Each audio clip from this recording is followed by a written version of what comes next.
Are you guys ready for a poop story? If so, then I got you. So I walk in the patient's room and I'm getting ready to check her cervix, okay? But when I lift up the covers, I notice there's a little bit of poop on her gown. And so I'm like, okay, it happens. And I go and I check her cervix and, I do what I need to do. And then I ask my medical technician, hey, can you go grab a gown? Because he was standing right there. And he comes back with a gown. And so we go to change her gown. And I realize that it's a little more than just a little poop. Like, I think she's starting to go. Like, it's happening right now. And so what we do is we put these things underneath patients. They're called chucks. It's just like a pad that catches any kind of fluids or anything like that, because that way we're not like constantly changing the sheets. Like, we can just change out that pad. So I'm getting ready to change her gown, and I look on the chucks underneath of her, and there's a little more poop than I thought. So you guys know in labor, it's extremely, extremely painful. So most women get epidurals. And when you get an epidural, you can't move in bed. And so you're basically numb from the ribs down. And so this woman could not move at all. Like, she couldn't move her legs, nothing. And so it was up to us to get this cleaned up without any help from her. So I asked for help from another staff member, and we're rolling her back and forth like a log because she can't move. And we're replacing the chucks underneath of her.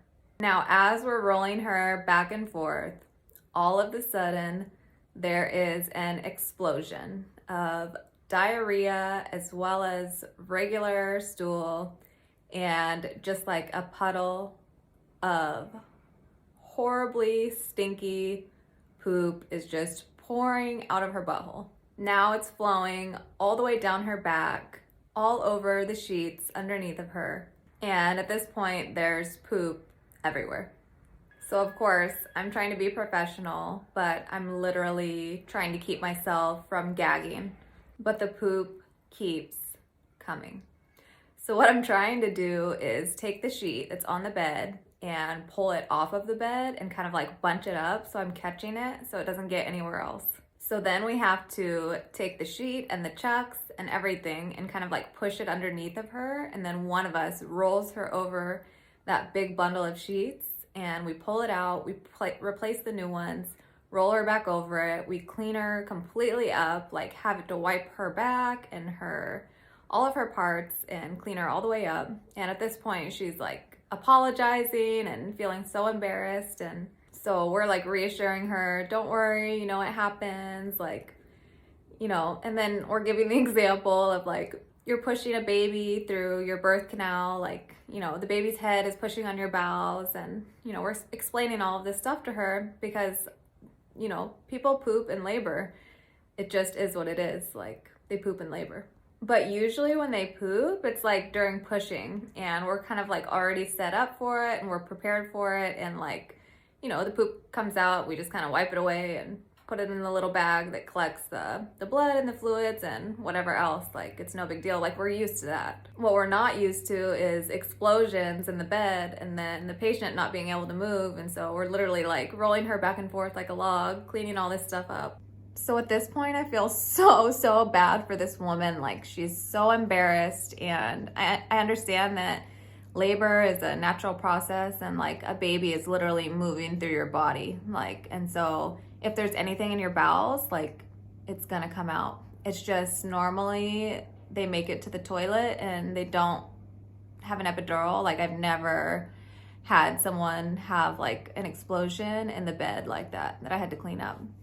And so then night shift comes in because I was day shift, and they get report from me, and I'm basically like telling them, just to let you know, this is what happened, and just so you're prepared, because I don't know if it's gonna happen again. Like, by the time when night shift was coming on, it had only been like an hour since this happened. So then I finished giving report and the call bell goes off, and I'm like, okay. And so the new nurse goes in there, and the medical technician like goes in there with her, and they're in there for a while. And I'm just like sitting out at the nursing station, and I'm waiting for her to come back.